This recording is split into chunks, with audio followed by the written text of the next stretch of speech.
ज्यादा लोगों का ये मानना है कि पुरुषों को महिलाओं के मुकाबले ज्यादा हार्ट अटैक पड़ते हैं।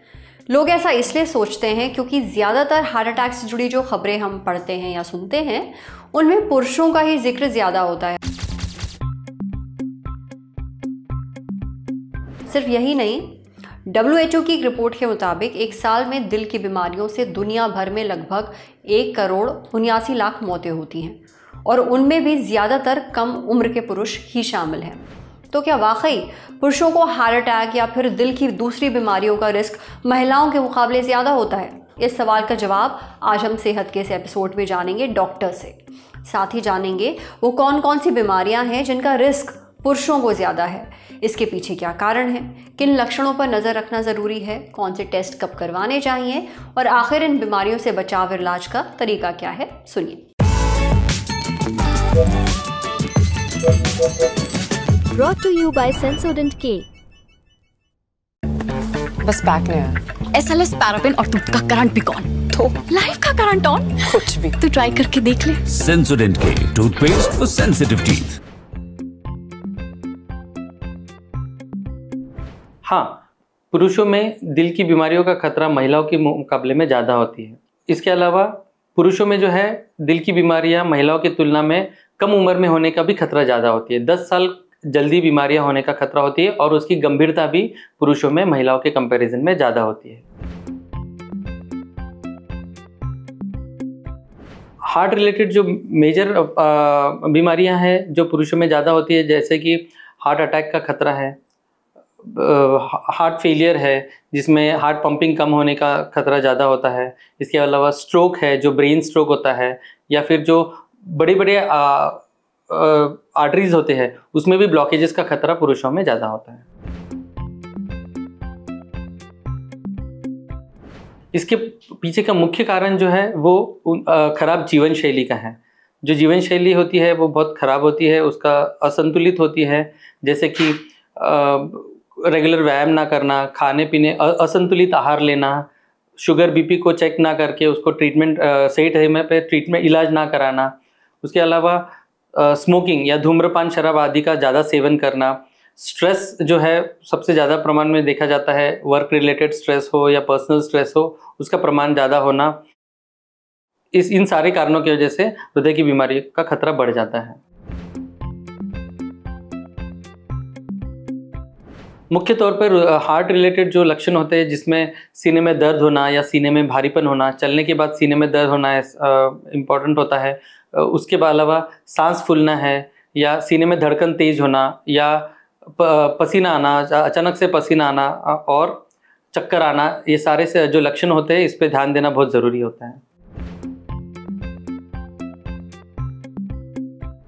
जो हृदय रिलेटेड अगर कुछ लक्षण पाए जाते हैं तो सबसे पहले तो हार्ट का ECG और इको कराना बहुत ज़रूरी होता है। यदि आपको कोई लक्षण ना भी हो तो 35 से 40 साल के बाद साल में एक बार अपना पूरा रेगुलर हेल्थ चेकअप कराना बहुत ज़रूरी होता है, जिसमें हम लोग यूजुअली ECG, 2D को, ट्रेडमिल टेस्ट या स्ट्रेस टेस्ट करना ज़रूरी है। कुछ ब्लड रिलेटेड टेस्ट है जैसे कि शुगर बीपी रेगुलर चेक कराना है या फिर कोलेस्ट्रॉल का प्रमाण चेक करना है, थायराइड चेक करना बहुत ज़रूरी होता है। इसका बचाव और इलाज के लिए सबसे पहले अपनी जीवन शैली स्वास्थ्य रखना बहुत ज़रूरी है। हार्ट रिलेटेड डिसीजेस के लिए को बचने के लिए या उसको मेंटेन रखने के लिए अपनी जीवन शैली को सुधारना बहुत ज़रूरी है, जिसमें संतुलित आहार लेना, नियमित रूप से व्यायाम करना है, स्ट्रेस मैनेजमेंट, अपने जो तनाव है उसका प्रबंधन करना बहुत ज़रूरी है, धूम्रपान शराब आदि सेवन से दूर रहे या अगर आप करते हैं तो उसको रोक दे, रेगुलर एक्सरसाइज करें, आपका जो वेट है उसको कंट्रोल में रखें, शुगर बीपी अगर है तो उसको मेंटेन रखें और हमेशा पॉजिटिव एटीट्यूड रहें।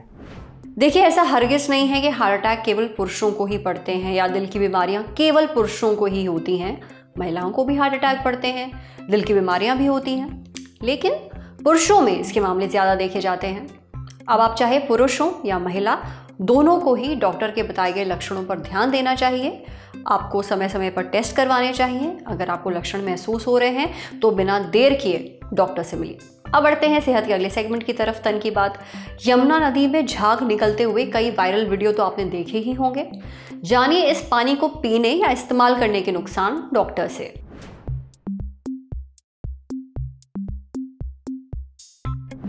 ये यमुना नदी है। जो वीडियो आप इस वक्त अपनी स्क्रीन पर देख रहे हैं वो दिल्ली का है। जहरीले झाग में डूबी यमुना का। आपको पता है इस झाग में बहुत सारे खतरनाक केमिकल्स होते हैं, जैसे क्लोरीन, फ्लोराइड, फॉस्फेट और हैवी मेटल्स वगैरह। अगर कोई ऐसे पानी को इस्तेमाल कर रहा है तो ये बेहद खतरनाक है। इससे शरीर के अलग अलग अंग प्रभावित होते हैं।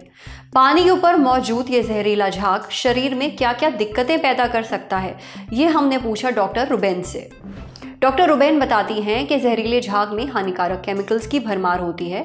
अगर कोई व्यक्ति इस झाग के संपर्क में आ जाए तो उसकी स्किन में जलन हो सकती है, चकत्ते बढ़ सकते हैं, स्किन में दाने निकल सकते हैं, खुजली हो सकती है। ऐसे पानी में मौजूद बैक्टीरिया और वायरस से कई स्किन इन्फेक्शंस का खतरा भी रहता है।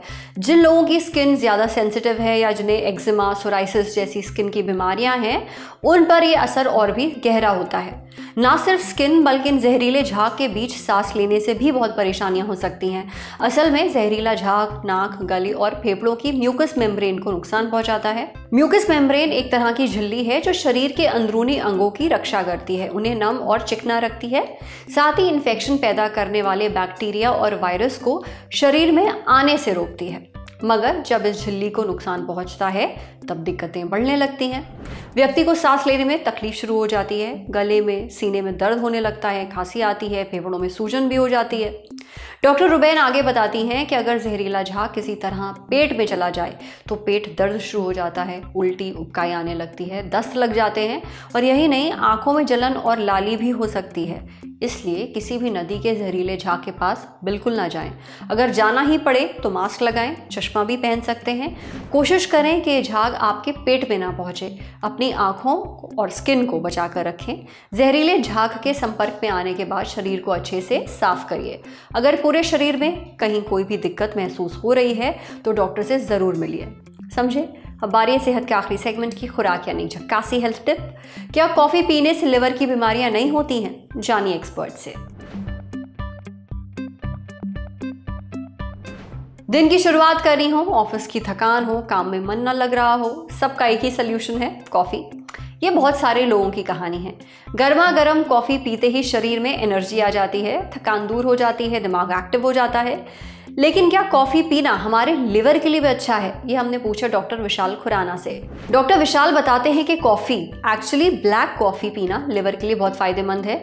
इससे लिवर की सेहत सुधरती है, वो ख़राब नहीं होता है, फैटी लिवर का रिस्क घटता है, यहाँ तक कि लिवर में कैंसर का चांस भी कम होता है। दरअसल कॉफ़ी में कैफीन होता है। जब शरीर इसे पचाता है तो पैराएक्सएंथाइन नाम का केमिकल बनता है और ये केमिकल लिवर में स्कार टिश्यूज़ को कम करता है।